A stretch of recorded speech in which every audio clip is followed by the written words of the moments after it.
Good morning मित्रों, नमस्कार सबको। वेरी वेरी गुड मॉर्निंग सबको। नमस्कार मेरी तरफ से आप सबको वेरी वेरी गुड मॉर्निंग। और मैं ये भी कहना चाहता हूँ कि आप सब बहुत अच्छे होंगे और आपकी पढ़ाई भी बहुत अच्छी तरह से चल रही होगी।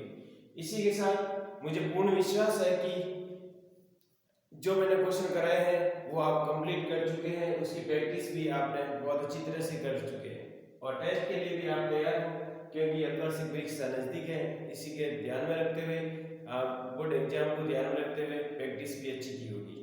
और इसी के साथ मैं कहना चाहता हूँ कि जो मैंने त्रिज्याखंड के फॉर्मूले, जो क्षेत्रफल के फॉर्मूले लिखे हैं वो आपने याद किए होंगे, ठीक है ना। अब देखो आगे वाला क्वेश्चन कह रहा है क्लास 10 का 11 चैप्टर का 11.1 का क्वेश्चन 12 चल रहा है। जहाजों को समुद्र में जल स्तर के नीचे स्थित चट्टानों को देखने के लिए एक लाइट, लेजर लाइट की जो 80 डिग्री कोण वाले एक त्रिज्याखंड के रूप में दूरी को लाल रंग के प्रकाश को फैलाता है, उस भाग का क्षेत्रफल ज्ञात करो जो चेतावनी दी जाती है। अब इसमें क्या करना है आपको, इसमें एक बात ध्यान रखना है, जो लाइट जाती है आगे, लाइट जाती है उसके द्वारा कवर किया गया क्षेत्रफल, जो उसकी लाइट जा रही है 16.5 किलोमीटर तक जा रही है और वो फैलता है 80 डिग्री कोण पर फैलता है। कितने डिग्री कोण पर? 80 डिग्री पर ऐसे फैलता है और यहाँ से 16 किलोमीटर तक जाता है। ऐसे प्रकाश फैलता है, ये लाइट लगी हुई है, यह जहाज चल रहा है तो आगे ऐसे लाइट लगी हुई है, लाइट हाउस, या लाइट हाउस से 16.5 किलोमीटर से प्रकाश जा रहा है तो त्रिज्या होगी आपकी 16.5 और थीटा हो गया 80 डिग्री। थीटा कितना हो गया? 80 डिग्री आपके पास है, थीटा हो गया। तो त्रिज्याखंड का कोण 80 डिग्री हो गया। त्रिज्याखंड की त्रिज्या 16.5 किलोमीटर हो गई। समुद्र के उस पार का क्षेत्रफल ये जिसमें जहाजों की चेतावनी दी जाती है, तो अपन जानते हैं कि त्रिज्याखंड का क्षेत्रफल, त्रिज्याखंड का क्षेत्रफल अपन जानते हैं क्या होता है, पाई आर स्क्वायर थीटा बटा 360 डिग्री। ये अपन त्रिज्याखंड का क्षेत्रफल ऑलरेडी जानते हैं। पाई का मतलब आपको 3.14 काम लेना है। आर का मतलब है 16.5, 16.5 इंटू 16.5 और थीटा का मतलब आपको 80 डिग्री काम लेना है। क्या लेना है? 80 डिग्री काम लेना है और बटा 360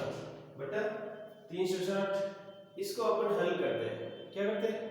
हल करने पर हमें प्राप्त होता है कि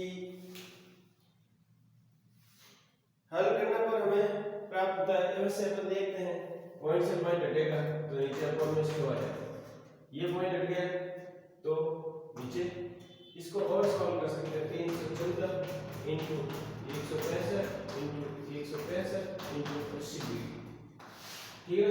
360 इंटू 100 इंटू 100, ठीक है। अब इसमें पॉइंट हटाने पर दो जीरो नीचे नीचे आ जाता है। यहाँ को पॉइंट हटाया तो 100 लग गया और यहाँ से पॉइंट हटाया तो 100 लग गया। अब इसको सॉल्व करने पर हमें सबसे पहले 0 से 0 काटना पड़ेगा, 0 से 0 काटना पड़ेगा और इसमें 4 का भाग 25 बार गया और उसमें 2 बार गया और इसमें 2 का भाग 5 बार गया, ठीक है। और इसमें 5 का भाग 5 3 15 5 3 15 33 बार गया। कितनी बार गया? 33 बार। और देखो 5 का भाग इसमें 33 बार गया और अपन क्या हो सकता है इसमें 2 का भाग 180 है और 157 है। अब साइड कैंसिल नहीं होगी क्योंकि अब इसको सॉल्व करने पर 199 पॉइंट, अपन को सॉल्व करने पर 199.97 आता है। इसको सॉल्व करने पर 199.97 किलोमीटर स्क्वायर आता है। ये उस लाइट द्वारा क्षेत्रफल कवर होता है, लाइट द्वारा क्षेत्रफल होता है, कवर होता है, ठीक है। थैंक यू मित्रों। देखो ऐसे क्वेश्चन में आपको बार बार प्रैक्टिस करनी है, ऐसे प्रैक्टिस करोगे तब आपको समझ में आएगा क्वेश्चन क्या कह रहा है। इसी के साथ मुझे पूर्ण विश्वास है कि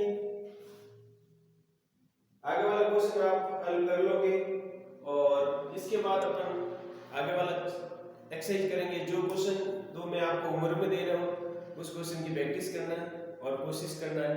इस क्वेश्चन में क्या कह रहा है, देखो एक गोल मैच बॉल को 6 समान डिजाइन में बने हुए हैं। यदि मैच बॉल की त्रिज्या ये है, उसको प्रति रुपए 35.35 रुपए प्रति वर्ग सेंटीमीटर से डिजाइन में बनाने की ज्ञात करो। तो इसमें क्या करना है, पहला थीटा ज्ञात कर 360 बटा 6 डिजाइनों में क्या है तो आ जाएगा आपके 60 डिग्री का कोण थीटा है। थीटा आने के बाद अपने पास त्रिज्या खंड के क्षेत्रफल अपन जानते हैं, उनमें से एक त्रिभुज बना, त्रिभुज का माइनस कर लेंगे अपन। त्रिज्या खंड के रूप में त्रिभुज बन रहा है, उसको माइनस करेंगे तो अपन को आंसर प्राप्त हो जाएगा। और आगे वाला क्या कह रहा है, r वर्ग वाला त्रिज्या खंड का क्षेत्रफल ज्ञात करो जिसका कोण p है। त्रिज्या r है, कोण p है, तो अपन त्रिज्या खंड का क्षेत्रफल जानते हैं पाई r स्क्वायर थीटा बटा 360 60 बटा पाई का मतलब अपन जानते हैं 22 बटा 7 होता है और r अपन को थीटा दिया हुआ है और कोण दिया हुआ थीटा और r त्रिज्या दी हुई है। तो इसी के साथ अपन क्वेश्चन हल करेंगे। और तो क्वेश्चन दो मैं आपको उम्र में दे रहा हूँ, उसी के साथ आपको हल करना है। थैंक यू मित्रों, ऑल द बेस्ट। आगे अपन क्वेश्चन और करेंगे जिसमें क्वेश्चन हल करना है। इसी